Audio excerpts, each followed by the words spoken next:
Welcome to physics hitter classes में engineer Sandeep Modgal बच्चों चंडीगढ़ से आज फिर आपके साथ। प्यारे बच्चों, आज 11th फिजिक्स का एक डेमो लेक्चर आपको दिया जा रहा है। बच्चों, डेमो लेक्चर में जिस चैप्टर को हम डिस्कस करेंगे उसका नेम है काइनेमेटिक्स। तो आओ बच्चों, अब हम डेमो लेक्चर स्टार्ट करते हैं काइनेमेटिक्स का। बच्चों देखो, हम किसी भी चैप्टर को पढ़ाते कैसे हैं। सबसे पहले हम उस चैप्टर का एक इंडेक्स बताते हैं कि बच्चों को इस चैप्टर में कौन कौन से टॉपिक हम डिस्कस करेंगे। तो बच्चों, आपके साथ भी मैं इंडेक्स बताऊंगा। इंडेक्स के ईच टॉपिक पे बच्चों आपको वीडियो मिलेगा और वीडियो के साथ बच्चों आपको टेस्ट मिलेगा। तो आओ बच्चों, हम डिस्कस करते हैं काइनेमेटिक्स का इंडेक्स कौन सा है। देखो बच्चों, काइनेमेटिक्स में ये है वो इंडेक्स जिसे हम डिस्कस करेंगे, जिसमें सबसे पहले बच्चों डिस्कस करेंगे हम सीएमबी। कहना सर सीएमबी क्या होता है? बच्चों, छोटी मोटी बातें। सीएमबी का मतलब छोटी मोटी बातें डिस्कस करेंगे। सेकंड डिस्कस करेंगे बच्चों काइनेमेटिक्स के अंदर ग्राफ्स की स्टडी करेंगे, सिर्फ ग्राफ ही ग्राफ करते जाएंगे सारे दुनिया भर के। थर्ड में बच्चों डिस्कस करेंगे यूएएम। कहना ये क्या? Uniformly accelerated motion. कहना सर क्या बात है, आप तो बड़े स्मार्ट हो। बच्चों, में बचपन से स्मार्ट हो। फोर्थ में करेंगे बच्चों हम अंडर ग्रेविटी मोशन, मतलब यूजीएम, अंडर ग्रेविटी मोशन। उसके बाद बच्चों मस्त क्वेश्चन, कुछ अच्छे क्वेश्चन हम करेंगे। तो बच्चों आओ हम इसका फर्स्ट टॉपिक स्टार्ट करते हैं। इसका नेम है बच्चों सीएमबी, मतलब छोटी मोटी बातें। प्यारे बच्चों, सीएमबी में जो पॉइंट हम डिस्कस करेंगे, आओ पहले उसे देख लेते हैं। बच्चों देखो, सीएमबी में फर्स्ट पॉइंट है डिस्प्लेसमेंट। जनरली बच्चे बुक से इसको डेफिनेशन को याद करते हैं। अब याद मत करना बच्चों, शॉर्टकट बनाना, जल्दी याद हो जाएगा। कहना कैसे सर? देखो बच्चों, डिस्प्लेसमेंट का मतलब होता है एसपी अंकल वेक्टर। जैसे पुलिस में होते हैं ना डीएसपी एसपी, तो एसपी अंकल वेक्टर। कहना व्हाट डज इट मीन? बच्चों, एसपी का मतलब शॉर्टेस्ट पाथ। कहना ये क्या बात हुई? हाँ बच्चों, डिस्प्लेसमेंट शॉर्टेस्ट पाथ है और वेक्टर क्वांटिटी है, तो डेफिनेशन खुद बना लो। It is a shortest path between two points. कहना सर मजा आ गया तो? हाँ बच्चों, नेक्स्ट देखिए, डिस्टेंस। डिस्टेंस पूछेगा, कहना टीसीएल। कहना सर ये क्या होता है? बच्चे टोटल कवर्ड लेंथ। कहना सर मजा आ गया, तो टीसीएल टोटल कवर्ड लेंथ और ये स्केलर क्वांटिटी है। अब आप बोलोगे सर कोई एग्जांपल देके समझाओ ना, हमें तभी समझ आएगा। तो बच्चों देखो, ये चिंटू नाम का बच्चा है, ये ए से बी चला, बी से सी चला और सी से डी चला। तो बच्चों उसने जो डिस्टेंस कवर किया, टोटल पाथ लेंथ, वो है ए बी बी सी और सी डी। तो टोटल डिस्टेंस हो गया इसका बच्चों A B B C C D. पर displacement is the shortest path, तो बच्चों ए से डी को डायरेक्ट मिला दो। तो बच्चों ये जो ए डी है ना बच्चों, ये डिस्प्लेसमेंट हुआ शॉर्टेस्ट पाथ। बोलो एग्जाम्पल क्लियर हुआ बच्चों आपको? फिर बच्चों यहां तक की बात क्लियर होगी। थर्ड आपके पास आएगा बच्चों फ्रेम ऑफ रेफरेंस। आपके जिस लेवल पे काम आएगा, तो बच्चों उसमें कंफ्यूज होते हैं कि फ्रेम ऑफ रेफरेंस होता क्या है। बच्चों कुछ नहीं कहना, कहना सीए अंकल। कहना ये क्या? Chartered accountant. नहीं बच्चे, सीए का मतलब combination of axis. Frame of reference में बच्चा बोलता है हम यहां ऑब्जर्व कर रहे हैं, वहां से देख रहे हैं, पे क्या देख रहे हैं। इतनी सी बात बोलो, कॉम्बिनेशन ऑफ एक्सेस को फ्रेम ऑफ रेफरेंस कहते हैं। दैट्स ऑल बच्चों। बोलो मेरी बात समझ में आ गई बच्चों? तो ये था फ्रेम और रेफरेंस की कहानी। कॉम्बिनेशन ऑफ एक्सेस जैसे एक्स वाई या एक्स वाई जेड, इसे फ्रेम और रेफरेंस कहते हैं। क्या बच्चों क्लियर हुआ? हाँ बच्चों, इसके बाद आएगा वेलोसिटी। अब किसी बच्चे से पूछो व्हाट इज वेलोसिटी, पता नहीं क्या क्या बोलते रहते हैं। मेरे ऐसे बोलना बच्चों। पहले मैं आपको एग्जांपल देता हूं। देखो बच्चों, वो चिंटू नाम का बच्चा है, वो एक्स डिस्टेंस चला टी टाइम में। चिंटू ने एक्स डिस्टेंस कवर किया टी टाइम में। तो बच्चे जब Chintu small small distance cover करेगा ना, तो स्मॉल डिस्टेंस को डीएक्स कहते हैं। ये डिफरेंशियल फॉर्म कहलाती है। हमें दो तरह की मैथ्स इसमें मेन पढ़नी है, डिफरेंशियल इंटीग्रेशन। तो चिंटू जब स्मॉल डिस्टेंस कवर करता है तो उसे डीएक्स कहते हैं और स्मॉल टाइम को डीटी कहते हैं। कहना सर आप तो बड़े स्मार्ट हो। बच्चों में बचपन से स्मार्ट हो।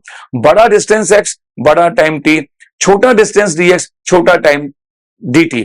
और बच्चों ये dx dx dx मिलके देखो x बन गया, dt dt dt मिलके t बन जाता है। तो वेलोसिटी होती है dx बाई dt, इसलिए बच्चों यहाँ वेलोसिटी लिखी गई है dx बाई dt। क्यों ना सर क्या बात है? बच्चे इसी को स्लोप कहते हैं, इसी को टेन थीटा कहते हैं और टेन थीटा को पंडित बद्री प्रसाद से परपेंडिकुलर बेस कहते हैं।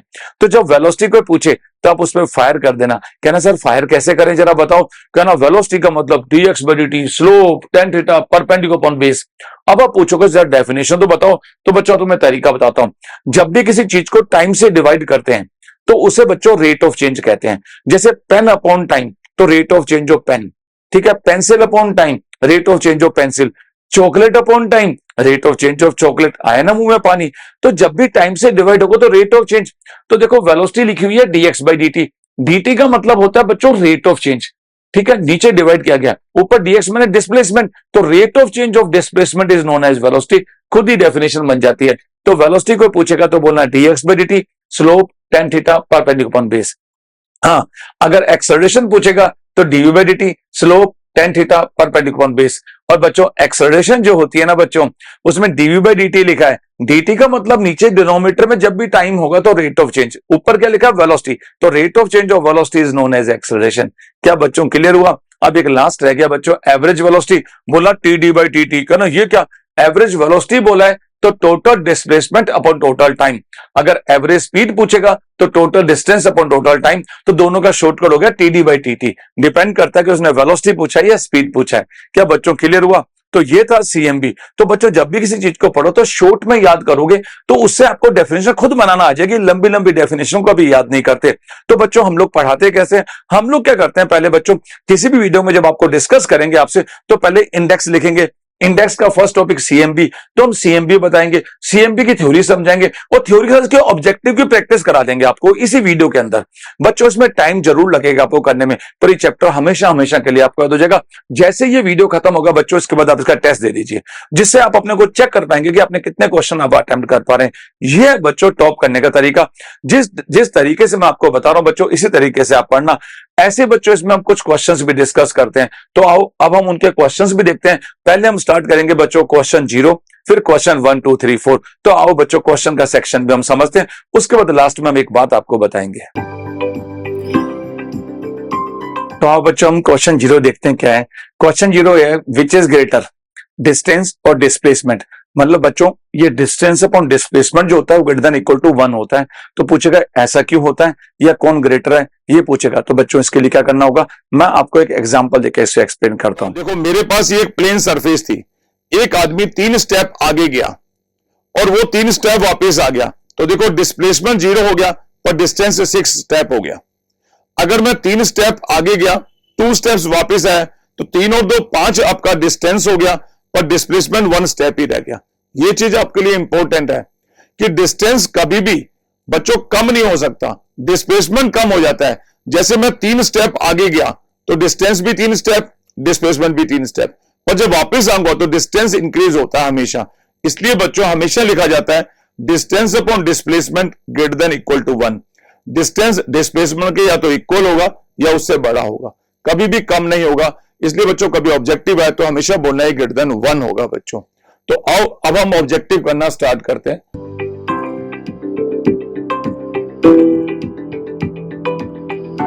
माय डियर स्टूडेंट्स, हम इसमें 2 टाइप्स के ऑब्जेक्टिव आपसे डिस्कस करेंगे। फर्स्ट ऑब्जेक्टिव होगा बच्चों डायरेक्ट फार्मूला बेस्ड ऑब्जेक्टिव और सेकंड होता है वेक्टर बेस्ड ऑब्जेक्टिव। तो आओ बच्चों हम स्टार्ट करते हैं डायरेक्ट फार्मूला बेस्ड ऑब्जेक्टिव्स।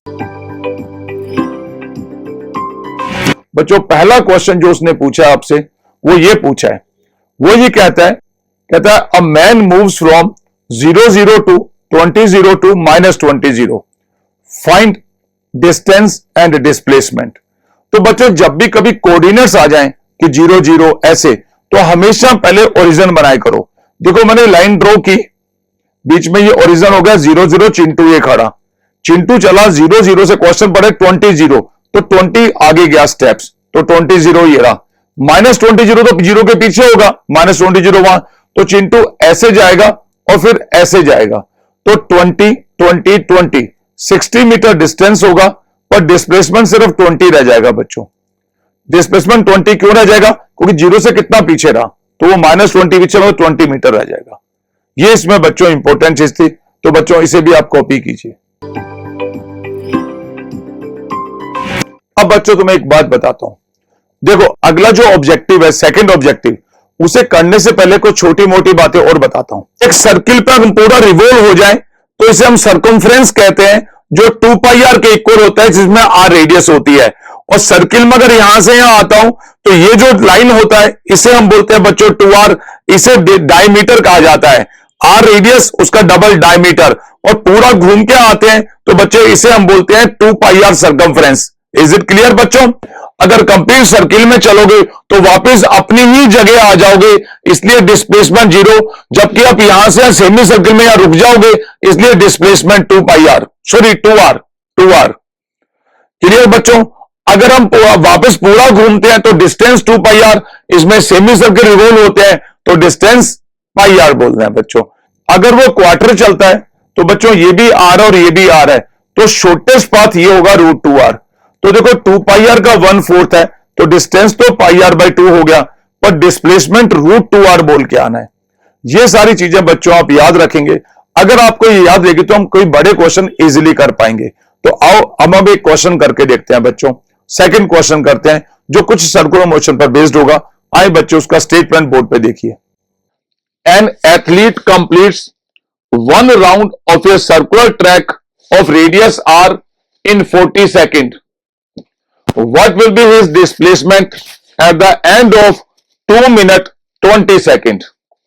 ये बच्चों एक स्टेटमेंट आपको दिया हुआ था कि कोई एथलीट दौड़ने वाला बंदा है, वो सर्कुलर ट्रैक में रिवॉल्व हो रहा है और वो 40 सेकंड में एक राउंड लगाता है।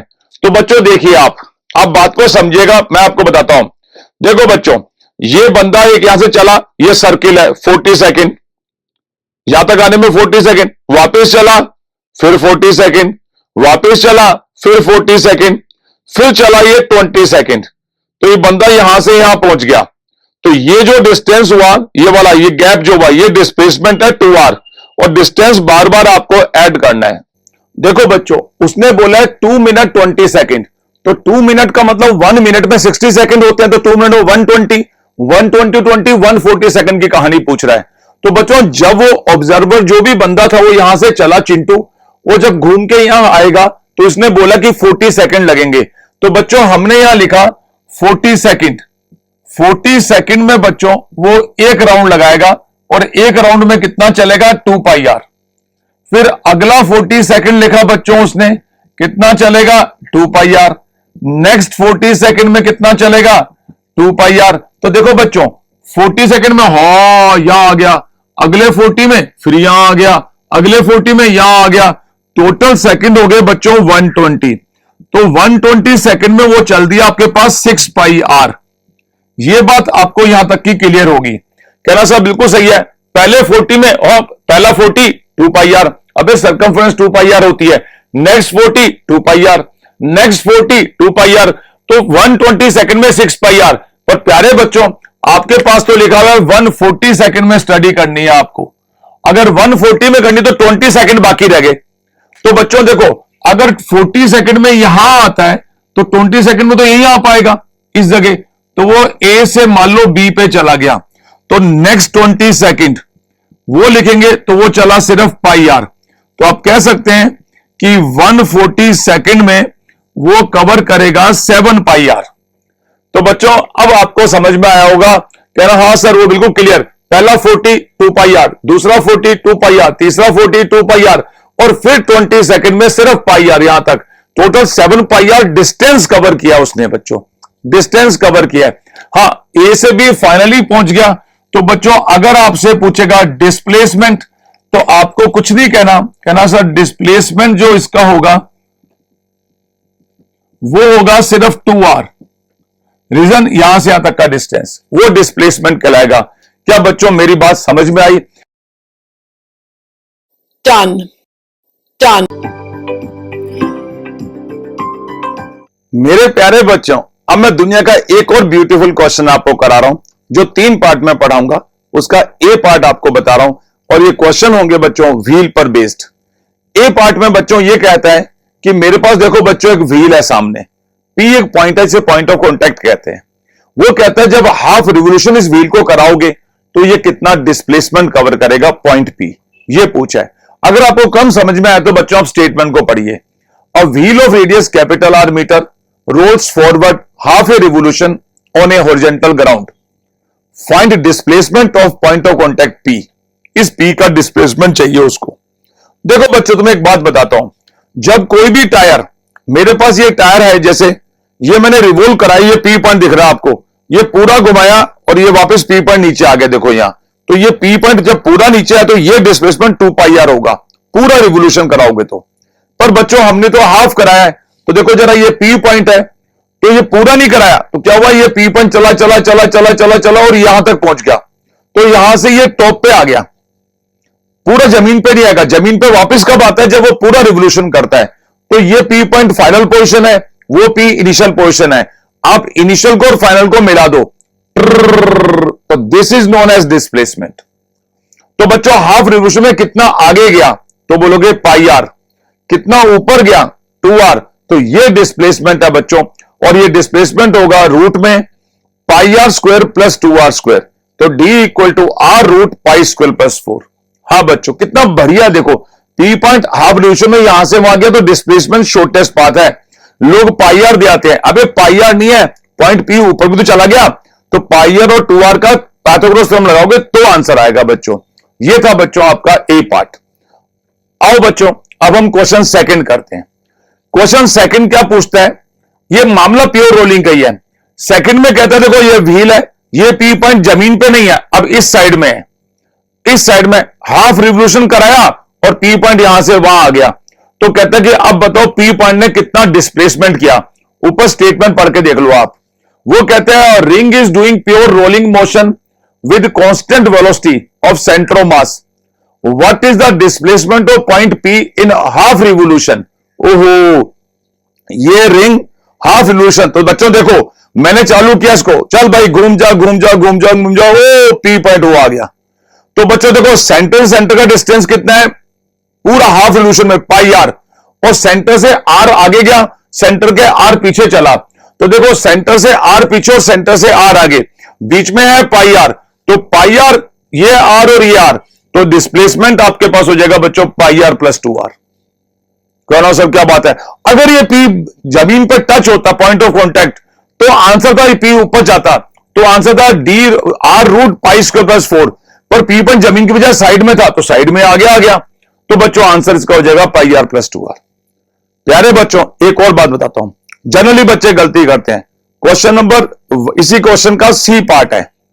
पहले मैं आपसे पूछूंगा, अगर आपने सही बताया तो आपको कोरोना फ्री चॉकलेट मिलेगी, भाई कोरियर भेजूंगा आप घर पे कोरोना फ्री चॉकलेट। चलो हो जाओ स्टार्ट बच्चों। यह व्हील है, इसका P point point of contact है, मैंने इसे कंप्लीट रिवोल्यूशन किया, कंप्लीट, तो बच्चे बताओ पी पॉइंट ने कितना डिस्टेंस कवर किया। ऑप्शन देख लो, पाई आर, 2 पाई आर, 2r और pn, पता नहीं। देखो बच्चों जब ये पी पॉइंट यहां से कंप्लीट रिवोल्यूशन कराओगे ऐसे करके यहां से, तो पी पॉइंट यहां आएगा, तो बच्चों पी पॉइंट पहले पीछे जाएगा। देखो आप ये जब घूमेगा ना तो पी पॉइंट देखो पीछे जाएगा और घूमता घूमता घूमता ऊपर से होता हुआ यहां आएगा। ये पाथ साइक्लोइड पाथ कहलाता है, तो इसे डिस्टेंस कहते हैं। उसने डिस्प्लेसमेंट नहीं बोला, जो 2 पाई आर बोल रहे हो तुम लोग, वो गलत हो। वो कह रहा अच्छा घूमता घूमता घूमता घूमता ऐसे आएगा, तो ये वाला पाथ बच्चों साइक्लोइड पाथ कहलाता है और डिस्टेंस 8r कहलाता है, और मौदगिल सर इसे पढ़ाएंगे रोटेशन मोशन में। पर हमें याद हो गया, तो बच्चों इन तीनों केस को अब आराम से आप देखिए, तीनों केस बता रहा हूं। पहला केस वो देखिए, रिंग पी पॉइंट सरफेस पे टच कर रहा है, हाफ रिवोल्यूशन, तो ये आंसर होगा। सेकंड में पी पॉइंट उधर है, हाफ रिवोल्यूशन, तो ये आंसर होगा। और पी पॉइंट का अगर कंप्लीट रिवोल्यूशन डिस्टेंस पूछा तो ये आंसर होगा। कहना साहब बिल्कुल क्लियर हो गया, मजा आ गया समझ के। हाँ बच्चों, मौदगिल सर से पढ़ोगे तो जिंदगी के मजे भी ऐसे ही आएंगे। Copy it. My dear students, distance और डिस्प्लेसमेंट का एक बहुत ही प्यारा क्वेश्चन है। देखो ये सामने एक गड्ढा है और यहां एक शराबी खड़ा है। मान लो इस करेक्टर शराबी का नाम सियाल है, चिंटू सियाल।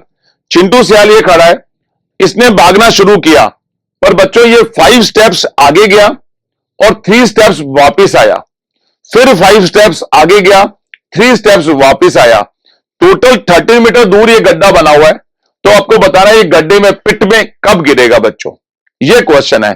इस शराबी के बारे में क्वेश्चन का स्टेटमेंट मैं बोलने वाला हूं, पर समझना 5 स्टेप्स आगे, 3 स्टेप्स पीछे, फिर 5 आगे, 3 पीछे, तो बच्चों ऐसे ही चलता चला गया, तो 13 मीटर दूर गड्ढे में कब गिरेगा। मुंह में पानी तो नहीं आ रहा ना? हाँ पानी ना, हमें दूध पीना है। तो आओ बच्चों पहले मैं इस क्वेश्चन का स्टेटमेंट बोलता हूं, फिर हम इसे सोल्व करते हैं। A drunkard walking in a narrow lane takes 5 steps forward and 3 steps backward, followed again by 5 steps forward and 3 steps backward, and so on.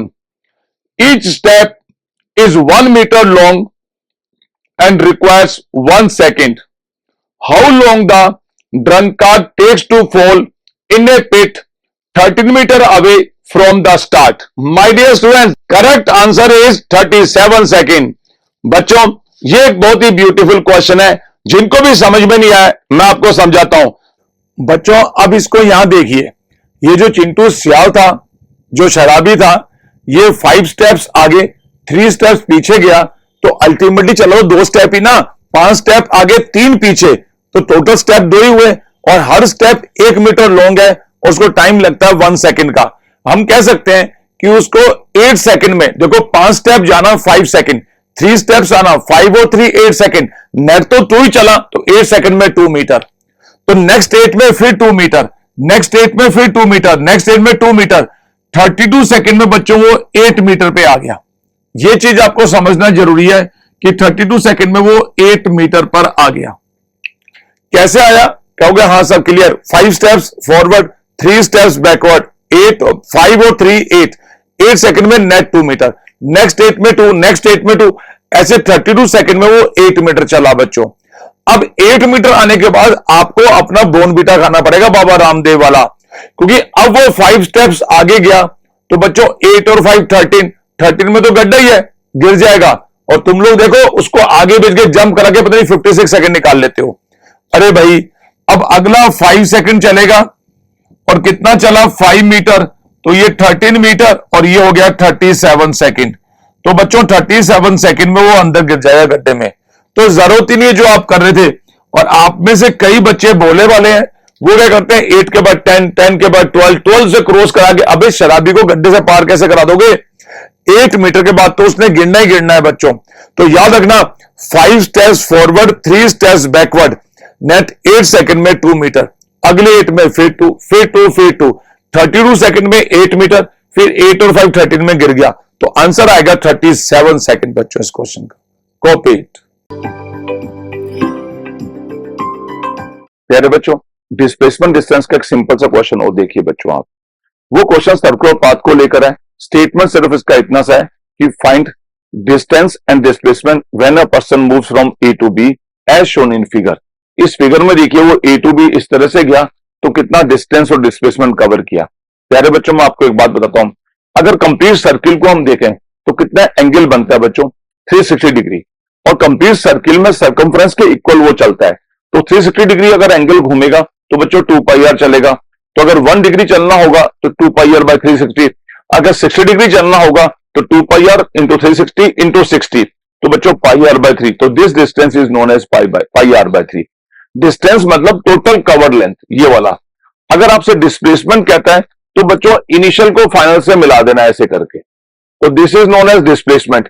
अब देखो ये भी आ रहा है और ये भी आ रहा है, ये 60 है तो बच्चों ये भी 60 और ये भी 60, तो इक्वलेटर ट्रायंगल हो गया, तो ये आंसर आर ही रह जाएगा बच्चों आपका। तो इसमें डिस्टेंस पाई आर बाय 3 आएगा और डिस्प्लेसमेंट ओनली आर आएगा। तो कभी भी ऐसा क्वेश्चन आ जाए कोई पर्टिकुलर एंगल दे रखे हो तो आप इस मेथड से कर लीजिए, यूनिटरी मेथड से, कि 360 में इतना कवर हुआ, एक में इतना, तो पर्टिकुलर एंगल के लिए इतना डिस्टेंस कवर हुआ। ऐसे भी बच्चों की प्रॉब्लम आप कर सकते हैं। कॉपी। माय डियर स्टूडेंट्स, जो नेक्स्ट प्रॉब्लम है वो भी एक सर्कुलर मोशन के अंदर डिस्प्लेसमेंट डिस्टेंस से रिलेटेड है, पर इससे ब्यूटीफुल क्वेश्चन, एक बहुत ही अच्छा क्वेश्चन है। पहले बच्चों इसका स्टेटमेंट देखिए, a particle travels from point A to B on a circular path of radius 15 by pi centimeter. If an arc length ACB is 10 centimeter, find the displacement.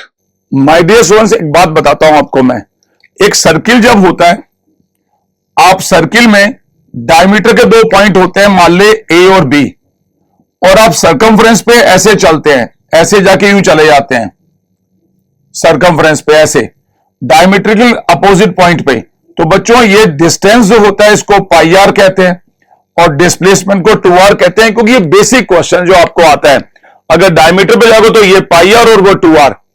इस question में पूछा है कि वो डायमीटर के जस्ट नीचे, मतलब यहां से यहां गया है ऐसे करके, तो ये वाला डिस्प्लेसमेंट कितना है ये निकालना है, तो ये तो ऑब्वियस है इससे कम आएगा, तो ये क्वेश्चन अच्छी क्वालिटी का है।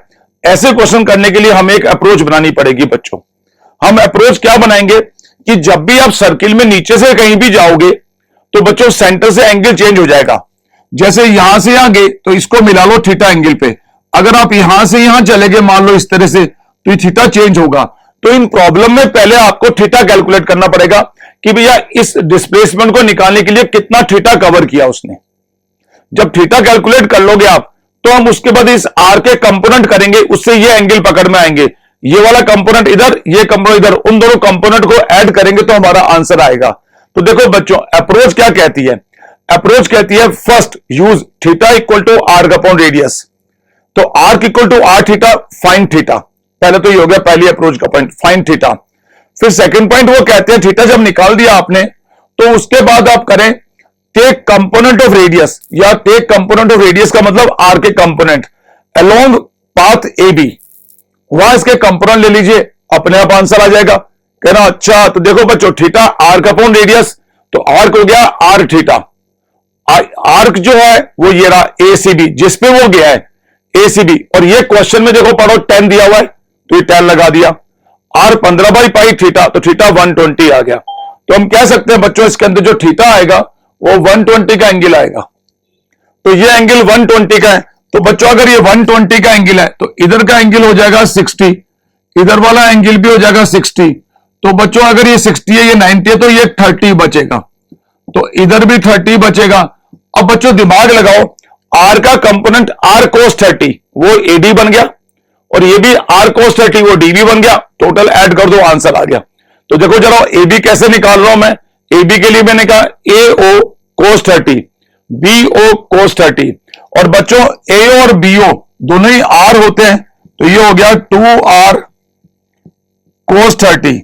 ये डिस्प्लेसमेंट आ गया 2r। अब r है इसमें रेडियस 15/पाई, और कोस 30 की वैल्यू कितनी होती है बच्चों? √3/2। तो बच्चों यहां 2 से 2 चला गया, तो इसका आंसर आएगा 15√3/पाई। दिस इज द आंसर बच्चों, 15√3/पाई। प्यारे बच्चों ये क्वेश्चन अच्छा था। अगर आप जा रहे हो क्या नाम सरकमफ्रेंस पे, सेंटर डायमीटर के अपोजिट एंड पे, तो 2r और ये πr, बट आप उसके नीचे जा रहे हो, तो जब भी कोई क्वेश्चन आए, मान लो यहां से भी आ गई ये, तो आपको ये एंड मिलाने, ये थीटा कैलकुलेट करना है। ये theta calculate, theta equal to arc upon radius है। आर्क की लेंथ दी हुई थी, ये आर्क लेंथ 10 दी हुई है। अगर आर्क लेंथ 10 दी हुई तो उसे थीटा आ जाएगा। वो थीटा निकालने से क्या फायदा होगा? ये दो एंगल आ जाएंगे। ये दो एंगल आने से क्या फायदा होगा? इनका जो कंपोनेंट इधर वाला होगा उसको ऐड करोगे तो टोटल डिस्प्लेसमेंट आ जाएगा। तो ये डिस्प्ले जिसका डिस्टेंस 10 है, उसका डिस्प्लेसमेंट 15√3/पाई है। इट्स ए गुड क्वेश्चन बच्चों, copy it. done, done, next question बच्चों, ये है office and house based problem. देखो बच्चों, आपके पास ये हाउस है और ये ऑफिस है। ये चिंटू या रामलाल खड़ा है। रामलाल ऑफिस में जाएगा, ट्र ऐसे गया और वापस आ गया। मान लेते हैं कि ऑफिस जाने का डिस्टेंस s है और उसको एक्चुअल टाइम t लगता है। इस पर एक बहुत ही बढ़िया क्वेश्चन उन्होंने पूछा है बच्चों। तो आओ इस डायग्राम को हम नीचे करते हैं और यहां स्टेटमेंट लिखते हैं क्वेश्चन का क्या है, और करेंगे आप बच्चों। लिखिए बच्चों, Ramlal starts from his house with a speed of 2 km/h and reaches the office 3 minutes late. Next day he increases speed 1 km/h and reaches the office 3 minutes earlier. Find the distance between his house and office. देखो बच्चों, इस question को आपने यहां देखा कि एक आदमी है, उसका नाम चिंटू मान लेते हैं। चिंटू चल रहा है, उसका ऑफिस से घर का डिस्टेंस तो s है। चिंटू जब 2 km/h से चलता है, 2 km/h की स्पीड है साहब, तो वो अपने ऑफिस जाने में 3 मिनट लेट हो जाता है। तो मैंने क्या सोचा, मैंने कहा यार हम जानते हैं distance equal to velocity into time, तो वेलोसिटी इक्वल टू s/t, ये हम जानते हो। तो हमने इस फॉर्मूले का यूज किया बच्चों कि वेलोसिटी इक्वल टू हम s/t लगाएंगे तो हमारा आंसर बनना चाहिए। अब बच्चों देखो मैंने क्या सोचा, मैंने ये सोचा यार कि जब स्पीड 2 है, इस v की जगह 2 लिख दिया, s ऐसे ही, तो वो 3 मिनट लेट पहुंचता है।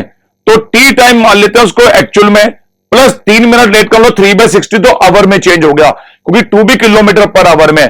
तो मैंने v की जगह 2 रखा, s वैसे ही रखा, और टी की जगह टी प्लस टी बाय 60 रख दिया। अब सेकेंड इवेंट में क्या करता है बच्चों, वो सेकेंड इवेंट में क्या करता है कि वो अपनी स्पीड को 1 किलोमीटर पर आवर इंक्रीज करता है। वो पढ़ो जरा, 1 किलोमीटर पर आवर इंक्रीज किया तो 2 + 1 कर दिया, एस वही तो 3 मिनट जल्दी पहुंच गया, तो टाइम t - 3/60 कर दो। कहना अच्छा ये क्वेश्चन था। हां बच्चों, घर से ऑफिस उसका एक्चुअल डिस्टेंस s है, एक्चुअल टाइम t है। अगर वो स्पीड 2 किलोमीटर पर आवर से जाता है तो वो 3 मिनट लेट हो जाता है, और अगर स्पीड को 3 किलोमीटर पर आवर करता है, 3 किलोमीटर पर आवर, तो 3 मिनट पहले पहुंच जाता है। तो हमने एक t + t एक t - 3/60 कर दिया। अगर हम इक्वेशन 1 और 2 को सोल्व करेंगे बच्चों तो आपका आंसर आ जाएगा 0.6 किलोमीटर। ये आपका आंसर आ जाएगा। क्या मेरी बात समझ में आई? Clear? Your answer is 0.6 kilometre. Copy it. My dear students, जो टाइप अब हम डिस्कस कर रहे हैं उसका नेम है वेक्टर बेस्ड प्रॉब्लम। आप पूछोगे सर वेक्टर बेस्ड प्रॉब्लम में हम क्या करना चाहते हैं? बच्चों में इसमें ऑब्जेक्टिव को डिस्कस करेंगे, पर पता है डिस्कस करने से पहले मेरे एक दो फंडे याद रखना जो काफी हेल्प करेंगे ऑब्जेक्टिव में। आप पूछोगे कौन कौन से? तो देखो फिजिक्स लेक्चर सर ये कह रहे हैं कि बच्चों हमारे पास 3 यूनिट्स वेक्टर होते हैं। यूनिट वेक्टर उसे कहते हैं जिसका मैग्नीट्यूड 1 होता है, सिर्फ डायरेक्शन उसके पास होती है। इन्हें जाना जाता है आई कैप, जे कैप और के कैप से। तो बच्चों देखो एक्स एक्सेस को कहते हैं, देखो यहां देखिए, एक्स एक्सेस को आई कैप, वाई एक्सेस को जे कैप और जेड एक्सेस को के कैप। अगर मैं बोलता हूं कि a person is moving towards X axis या a person is moving along x axis, तो मतलब आपको बोलना है आई कैप पे जा रहा है। जैसे a person is moving with 2 metre per second along x axis, तो 2 आई कैप बोल देना। A person is moving along y axis with 3 metre per second, तो बच्चों वेलोसिटी 3 जे कैप होगी। तो ऐसे आई कैप जे कैप का use किया जाता है। सेकंड बात बच्चों याद रखना, कभी कभी डायरेक्शन के साथ भी आएगा कि बंदा ईस्ट में जा रहा है, नॉर्थ में जा रहा है, तो बच्चों याद रखना उस तरफ ईस्ट होता है, इधर वेस्ट है, ऊपर नॉर्थ है, नीचे साउथ है। तो बच्चों ईस्ट को अगर प्लस आई कैप है तो वेस्ट को माइनस आई कैप, अगर इसको नॉर्थ को प्लस जे कैप तो नीचे माइनस जे कैप कहते हैं। इन बातों को याद रखना। जैसे मैंने बोला अब a person moves 30 metre towards east, तो बच्चों 30 आई कैप हो गया। फिर कह रहा है वो गया 20 मीटर जे, तो 20 जे कैप हो गया। ऐसे समझना आपको जरूरी है। तो दो ही बातें इसमें काम आएगी कि 3 यूनिट्स वेक्टर होते हैं, आई कैप, जे कैप और के कैप, और डायरेक्शन इस तरह से स्टैंडर्ड बनाना, ईस्ट को आई कैप और वेस्ट को माइनस आई कैप, नॉर्थ को जे कैप और साउथ को माइनस जे कैप होता है। इस बात को रखते हुए ध्यान रखते हुए बच्चों हम ऑब्जेक्टिव स्टार्ट करते हैं। तो आओ बच्चों हम वेक्टर बेस्ड का फर्स्ट क्वेश्चन स्टार्ट करते हैं। बच्चों स्टेटमेंट से पहले मैं क्वेश्चन को एक्सप्लेन करता हूं। बच्चों देखो आपके पास ईस्ट, वेस्ट, नॉर्थ, साउथ लिखे हुए हैं। वो बंदा ये कह रहा है कि पहले बंदा नॉर्थ में गया, नॉर्थ में गया तो मतलब ऊपर गया, ऐसे गया, ये नॉर्थ हो गया। उसके बाद कहता है बच्चों बच्चा ईस्ट में गया, बंदा ईस्ट में गया तो ईस्ट का मतलब ऐसे गया, तो ये नॉर्थ हो गया जे कैप, ईस्ट हो गया बच्चों आई कैप। क्लियर होगी बात? बच्चों इसके बेस पर उसने पूछा रिजल्टेंट डिस्प्लेसमेंट बताओ। तो आओ बच्चों इसका स्टेटमेंट देखते हैं क्या कहता है। वो ये कहता है find displacement if man moves 5 metre due north and 12 metre due east. प्यारे बच्चे देख, अगर नॉर्थ में गया तो नॉर्थ को हम कहते हैं जे कैप, इसलिए R1 लिखा है 5 इंटू जे कैप, क्योंकि नॉर्थ में 5 मीटर गया तो 5 मीटर जे कैप में गया। फिर ईस्ट में गया, ईस्ट इस तरफ है जिसे मैंने कहा था आई कैप कहते हैं, तो R2 12 मीटर आई कैप, 12 मीटर गया तो आई कैप हो गया। तो बच्चों डिस्प्लेसमेंट होगा R2 minus R1, final minus initial position, तो R2 12y और इनिशियल माइनस 5j, तो डेल्टा R रूट में हो जाएगा 12 स्क्वायर प्लस 5 स्क्वायर, तो बच्चों 13 मीटर आंसर आ गया। आप खुद भी दिमाग लगाओ, अगर ये 5 है और ये आपके पास 12 है तो बच्चों शॉर्टेस्ट पाथ यही तो होगा, ये वाला, इनिशियल को फाइनल से मिलाएंगे तो 13 metre is the correct answer. क्या बच्चों मेरी बात समझ आई? Copy. My dear students, vector base की जो प्रॉब्लम अब हम डिस्कस कर रहे हैं उसके स्टेटमेंट से पहले मैं क्वेश्चन को एक्सप्लेन कर देता हूं। बच्चों वो क्वेश्चन है एक बर्ड को फ्लाई करने को लेकर। वो कहता है एक बर्ड फ्लाई किया ए पोजीशन से बी पोजीशन पर, ए पोजीशन के कोऑर्डिनेट दे रखे थे -1 2, 3 और बी पोजीशन के 2 -1 और 2, तो बोला था उसने ए और बी के बीच में कितना डिस्प्लेसमेंट होगा। तो आओ बच्चों पहले हम इसके स्टेटमेंट को देखते हैं फिर समझते हैं। बच्चों क्वेश्चन कहता है a bird flies from a point -1, 2, 3 to a point B 2, -1, -2 metre, find displacement. मैं तुम्हें एक बात बताता हूं बच्चों, इसने बर्ड के कोऑर्डिनेट्स दिए हैं, मतलब ए पॉइंट जो ये वाला है इसके कोऑर्डिनेट दिए हैं ये वाले, ये ए के कोऑर्डिनेट है, तो इस कोऑर्डिनेट को बच्चों आप वेक्टर फॉर्म में चेंज कर देना। ऐसे उसने बी पर गया तो ये बी के कोऑर्डिनेट्स हैं, तो मैंने ए के कोऑर्डिनेट को वेक्टर फॉर्म में चेंज किया।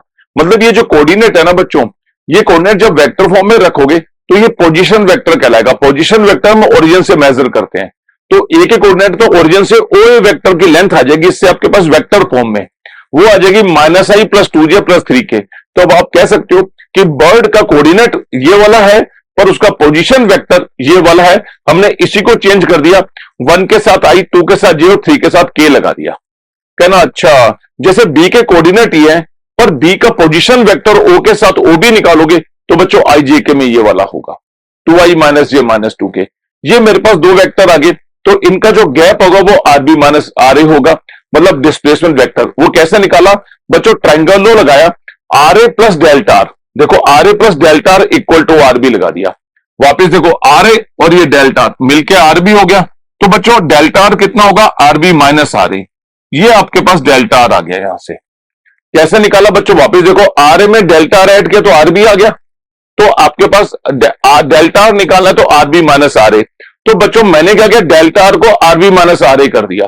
rb कितना, यहां 2i - j - 2k, और ra कितना, -i + 2j + 3k। इनका डिफरेंस बच्चों नेक्स्ट प्रॉब्लम लिखिए वेक्टर बेस्ड का, बहुत ही प्यारा क्वेश्चन है।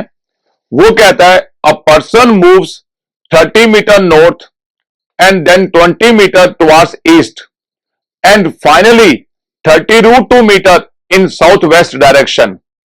The displacement of the person from the origin will B.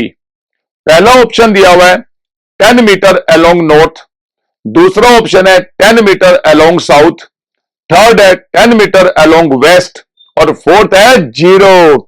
बच्चों इस क्वेश्चन को समझने के लिए आपको क्या पता होना चाहिए, कहना sir east west north south कैसे बनाते हैं। देखो बच्चों, नॉर्थ साउथ ईस्ट वेस्ट, अब वो बोला चिंटू पहले नॉर्थ में गया 30 मीटर, तो देखो पहले वो नॉर्थ में 30 मीटर गया तो ओ ए 30 मीटर, ये जो एक्स एक्सेस होती है इसको आई कैप और नॉर्थ वाली को जे कैप कहते हैं, इसलिए 30 मीटर ऊपर गया तो 30 जे लिख दिया मैंने।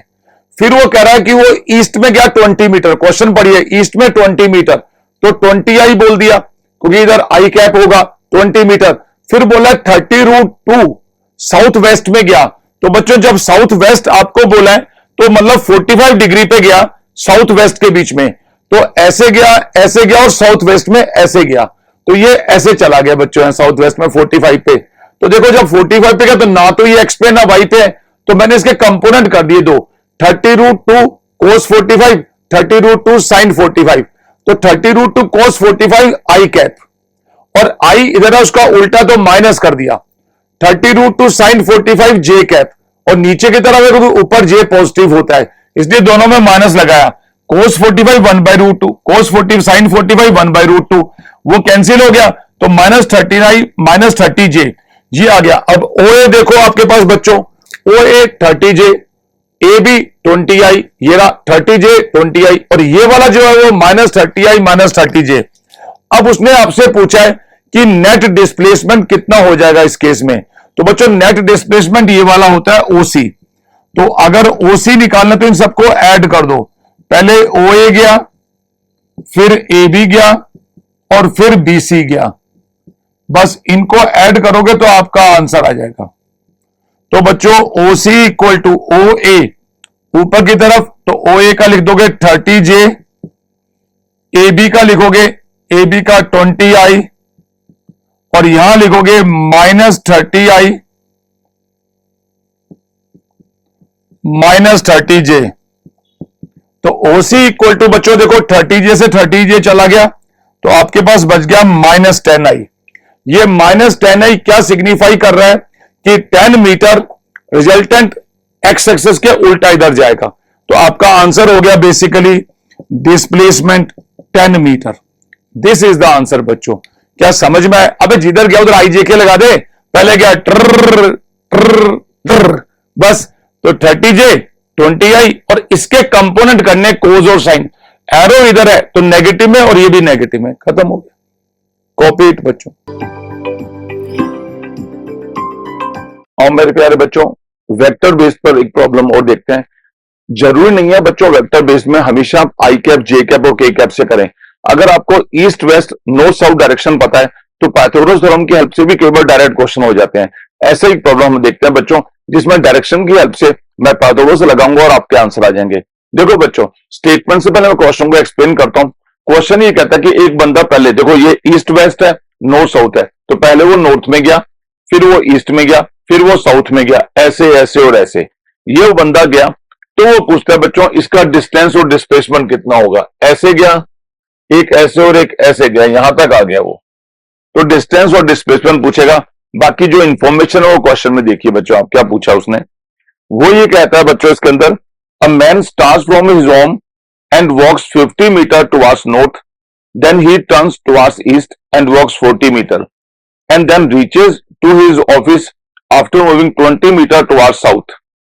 Find distance and displacement. ये पूछा उसने बच्चों इसका ऑफिस का और इसका डिस्प्लेसमेंट और डिस्टेंस। देखो बच्चों मैं आपको एक बात बोलता हूं, वो पहले नॉर्थ में गया है तो नॉर्थ का मतलब अपवर्ड गया है। कितना गया देखो पढ़ो आप, 50 मीटर, तो इसलिए मैंने ओ से ए 50 बना दिया बच्चों। फिर वो कहता है ईस्ट में गया, क्वेश्चन में लिखा हुआ है ईस्ट में गया 40 मीटर, तो मैंने ईस्ट में 40 मीटर बनाया। फिर वो कह रहा है साउथ की तरफ गया, तो साउथ की तरफ बच्चों 20 मीटर क्वेश्चन में दिया हुआ था। तो बच्चों डिस्टेंस तो टोटल ऐड होके आ जाएगा 50, 40 और 20, तो 50, 40 और 20 110 मीटर्स का डिस्टेंस आ गया। पर डिस्प्लेसमेंट होता है बच्चों इनिशियल से फाइनल पोजीशन को मिलाना। तो जब मैं इस इनिशियल से इस फाइनल को मिलाऊंगा ऐसे करके तो बच्चों डिस्प्लेसमेंट आ जाएगा। तो देखो अगर ये 40 है तो बच्चों ये भी 40 होगा, ये टोटल 50 है, ये 20 है, तो ये सेक्शन आपके पास 30 बचेगा। तो अगर ये 40 मीटर और ये 30 मीटर, तो ये जो डिस्प्लेसमेंट है वो ओसी होगा। तो पाइथागोरस थ्योरम कहती है कि ओसी का स्क्वायर निकालना तो ओडी प्लस डीसी का स्क्वायर। ओडी दे रखा है 40 और डीसी दे रखा है 30, तो ओसी स्क्वायर 2500 आ गया ये वाला सेक्शन। तो रूट में लोगे तो ओसी 50 मीटर आ गया। दिस इज द आंसर बच्चों, ये आपके पास आंसर आ गया, ओसी इक्वल टू 50 मीटर। देन बच्चों मेरी बात समझ आ गई। तो कई बार आप इसको डायरेक्ट भी कर सकते हैं बच्चों, जरूरी नहीं है कि आप आई जे के माने, सिर्फ डायरेक्शन का पता होना चाहिए, नॉर्थ ईस्ट ऐसे, तो ये डायरेक्ट भी हो जाते हैं बच्चों क्वेश्चन। तो ये था एक और प्रॉब्लम जो डायरेक्शन बेस्ड या वेक्टर बेस्ड आप कह सकते हैं। Copy it. I am Deepika Dilalti. मैंने अपनी फिजिक्स की coaching Athar institute modelling sir से ली है और मेरे फिजिक्स में 144 मार्क्स हैं और टोटल 646 हैं और मैं अपनी फिजिक्स की कोचिंग से फुली सेटिस्फाइड हूँ। मैं सभी अथार इंस्टीट्यूट के स्टूडेंट्स को ऑल द बेस्ट विश करना चाहूँगी फ्यूचर के लिए।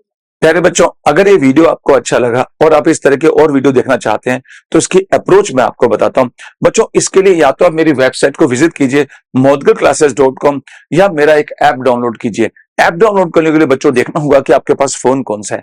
अगर आपके पास बच्चों एंड्रॉइड फोन है तो एंड्रॉइड फोन में बच्चों मौदगल क्लासेस लिखिए, वहां से ये ऐप डाउनलोड हो जाएगा। उसके बाद आप ये वीडियो सर्च कर सकते हैं। सेकंड, आपको अगर आपके पास एप्पल का फोन है iOS तो बच्चों माई इंस्टीट्यूट नाम से एक ऐप को डाउनलोड कीजिए। माई इंस्टीट्यूट में कोड का रिक्वायरमेंट होगा और उसका कोड होगा XEQTB। इसको फिल करते बच्चों आपका ऐप स्टार्ट हो जाएगा। पर बच्चों जब ऐप स्टार्ट होगा तो ऐप में बच्चों फोन पे इस तरह का P बना हुआ आएगा। ये P है फिजिक्स हिटर सर का सिंबल। तो इसको इस लोगों के साथ आप इसको स्टार्ट कीजिए। जैसे आप P को प्रेस करेंगे तो बच्चों इस तरह का स्क्रीन आपको दिखाई देगा। इस स्क्रीन में बहुत सारे थंबनेल्स होंगे। आप नीचे चलते जाएं बच्चों तो जहां लिखा हुआ है रिसेंट वीडियो, तो रिसेंट वीडियो को आप ओपन करेंगे तो सारे टाइप के कोर्सेज इसमें आ जाएंगे। तो जिस भी कोर्स को पढ़ना चाहते हैं, 11th plus JEE, 12th plus JEE, NEET plus JEE, 11th 12th JEE, कुछ भी पढ़ना चाहते हैं उस पर क्लिक करके बच्चों यहाँ बाई नाउ लिखा हुआ आएगा। इस बाई नाउ पे क्लिक करेंगे तो बच्चों इतने सारे ऑप्शन पेमेंट के होते हैं, उनमें किसी तरह से भी पेमेंट कर दीजिए तो बच्चों ये वीडियो आपके विद टेस्ट स्टार्ट हो जाएंगे। तो बच्चों इस तरह से आप ये वीडियो देख सकते हैं। प्यारे बच्चों, इन वीडियो तक कैसे जाना है ये अप्रोच तो आप डिटेल में समझ चुके। अब बच्चों मेरी 1 मिनट की एक बात याद रखना, दुनिया का सबसे बड़ा रिस्क ही वो होता है बच्चे जो रिस्क नहीं लेते।